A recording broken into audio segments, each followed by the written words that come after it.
जब नाची नचावई बला पल में पड़ले मचावई बाबूजी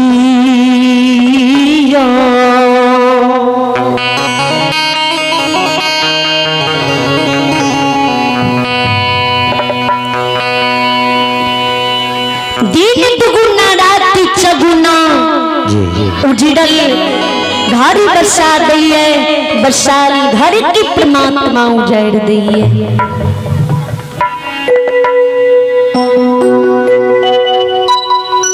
विचार करवे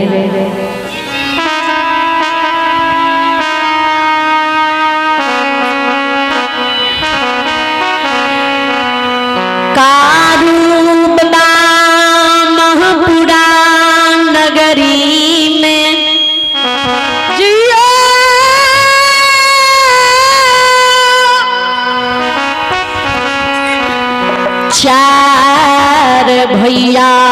खे भैयारी रहे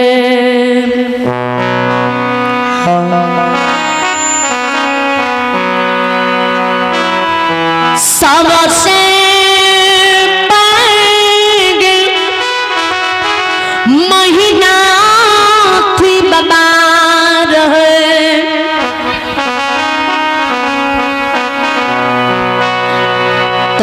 से छोट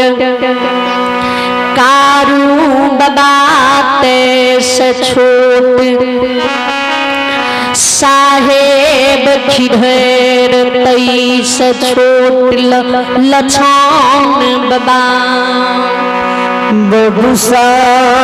बया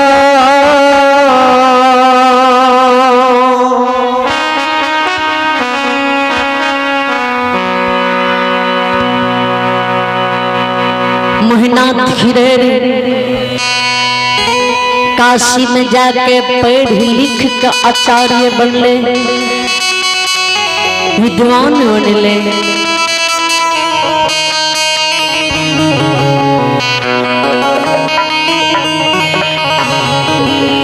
जोगी बना माय की दूध छोड़ल के गाय की लाठी पकड़ गाय के बारी करे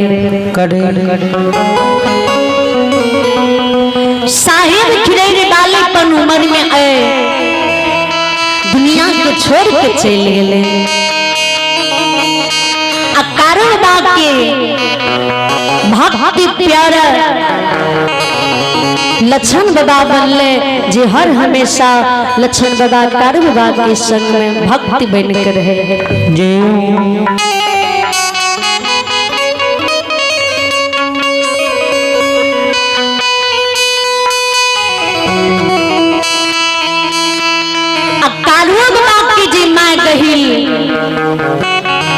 मार दिल के छल से कमला छीन लेके जय कारुणा के नगर महापुरा के लोग बाबू भैया दामा अड़सनी पुरुषनी समाज लोग कारू बाबा के सधा नदी के घाट पर जराए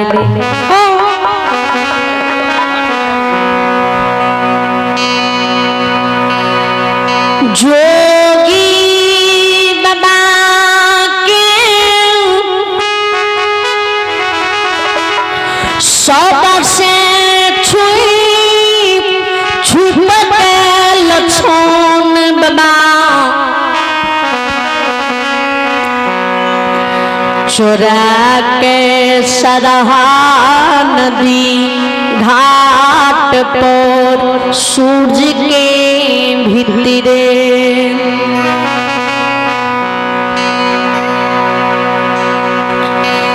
लोटा में जल भर मेदनिया फूल गंगा लता छिलों में भर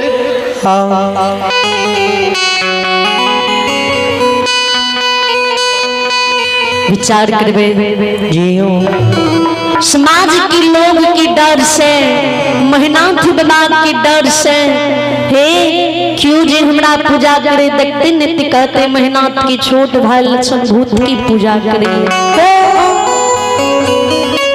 मेहनत बता कार्य की पूजा करे नहीं देते समाज के लोग भैया की पूजा करे नहीं देते ओई के कारण से लक्षण सब समाज के डर से मेहनत भैया के डर से छुप छुप के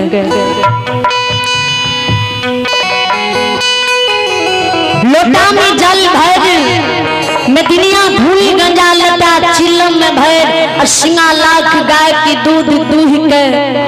कटोरा में दूध ला के सूरज की भीतरी 4 बजे सवेरे और सलाह नदी घाट पर जाकर कारी बता के सारा की नीप पोछ दे फूल पत्ती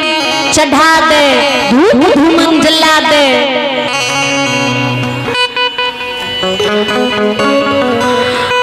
चिलम में आग भर और कारूबाबा के नाम से वो सढ़ा नदी घाट पर जो कारूबाबा की सारा लूट चढ़ा दे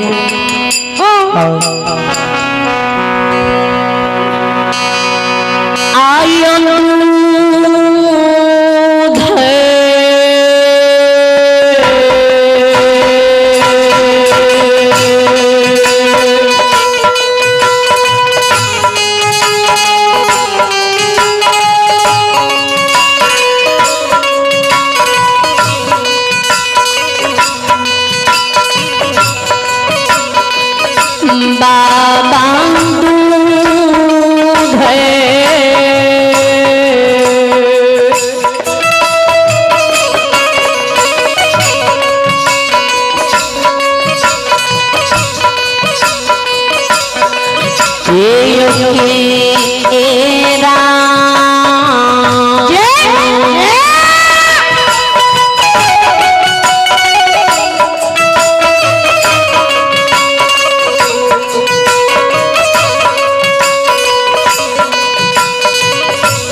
लक्षण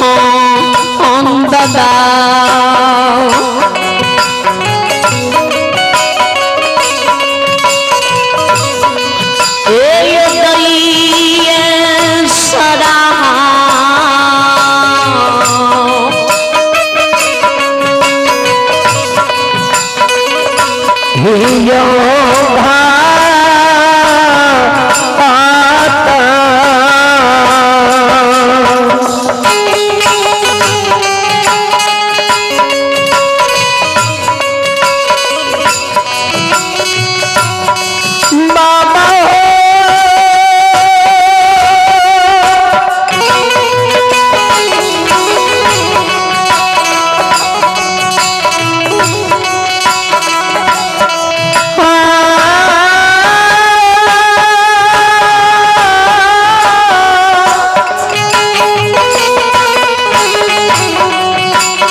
ये दैया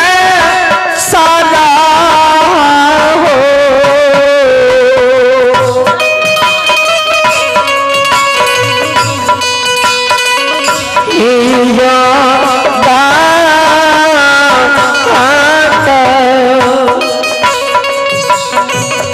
श्रोता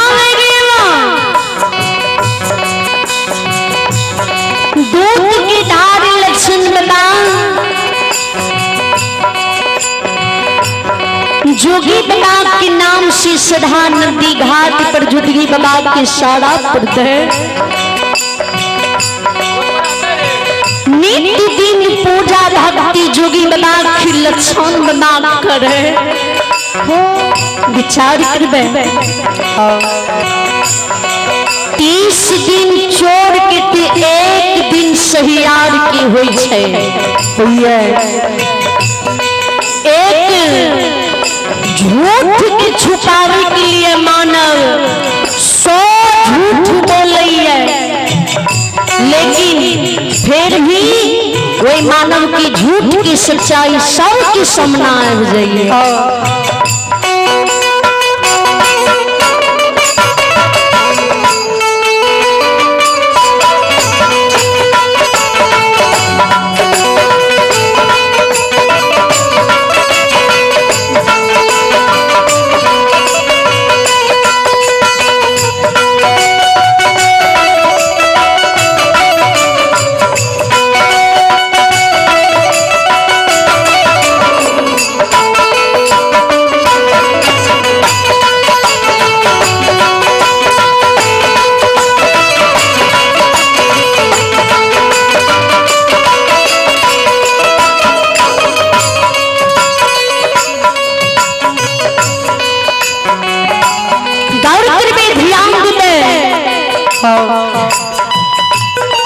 एक दिन सच्चाई सबके सामने आ जाइए।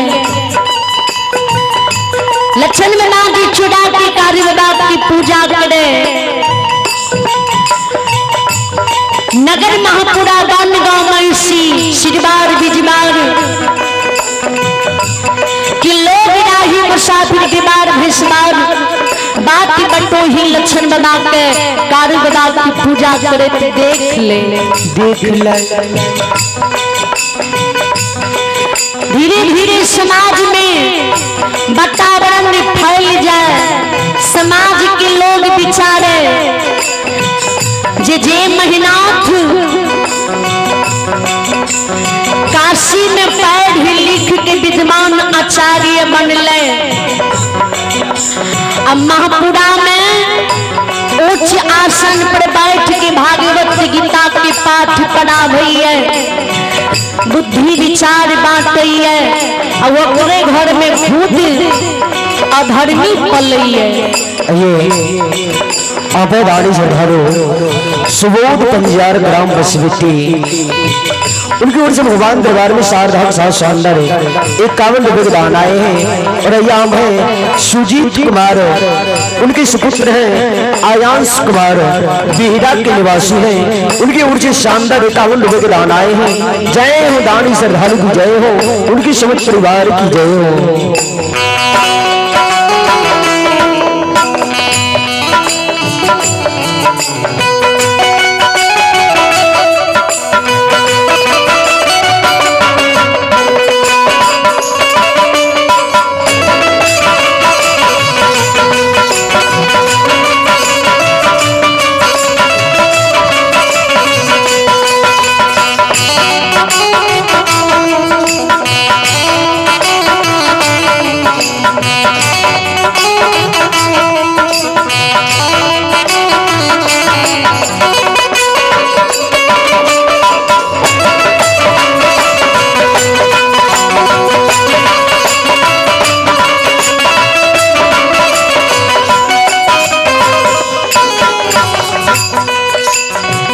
समाज में जी वातावरण फैल जाए समाज के लोग कहे जे महिनाथ भागवत गीता के पाठ पढ़ावे आए ओकरे घर में अधर्मी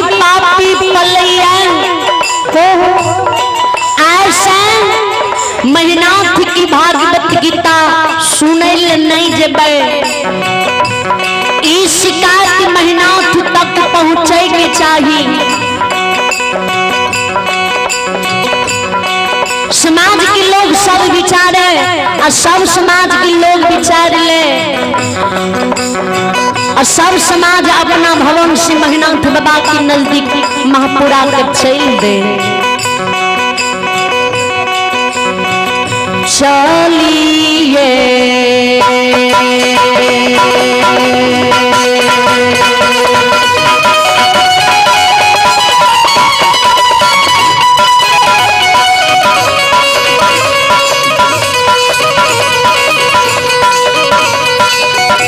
समाज बाबा चलिए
बाबा हो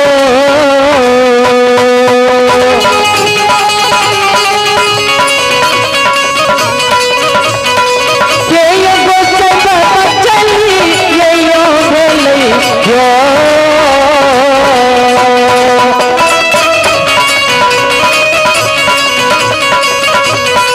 दैया मैया चली ये बोले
समाज के लोग बनगांव में सिरबार बिजबार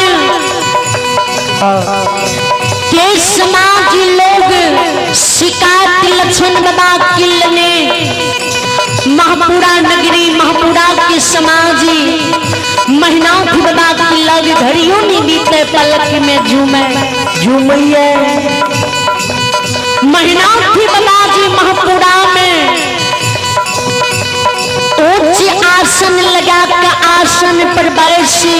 भागवत गीता के पाठ पढ़ावे रहे। ज्ञान के पाठ जो महीना की बाबा पढ़ावे तो समाज के लोग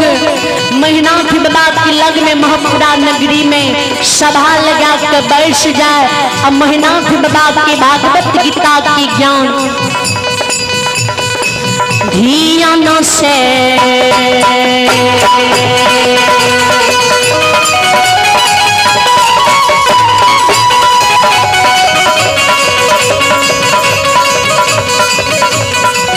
ओ समाज बाबा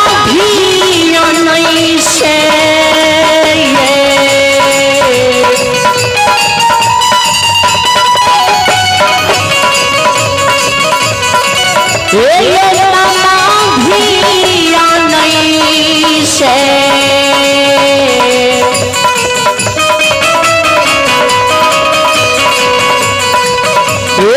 सुनैयो समाजी दादा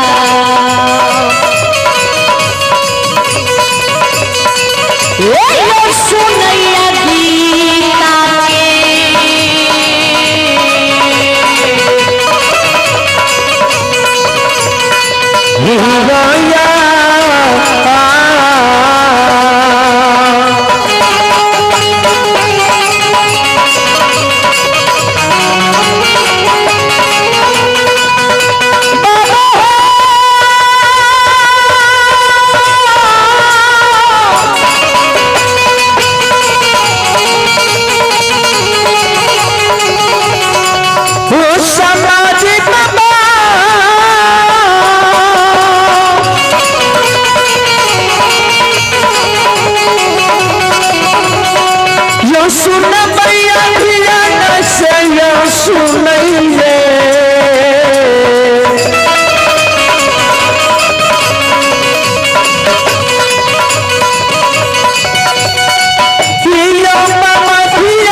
समाज बाबा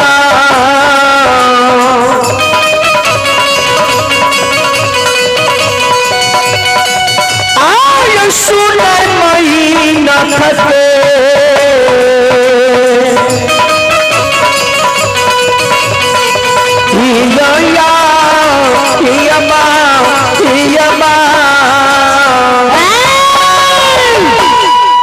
श्रोता भगवान